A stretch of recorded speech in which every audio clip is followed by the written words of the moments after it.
என்ன வேலை பண்ணிட்டு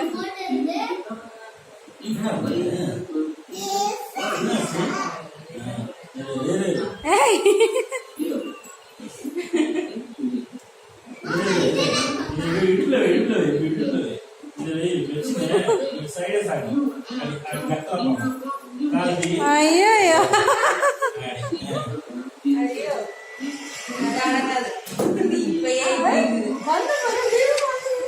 அசல் ஜீப்ல உட்காரனாலே எப்படி உட்காரணும் நாம சொல்லுவேன்.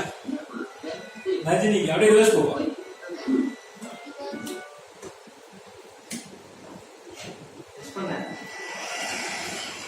நீ வா வா வா வா கை எதுக்குடா வாயில் வேண்டாம் வேண்டாம் வெளில போ நல்லா. ஓட்டு ஓட்டு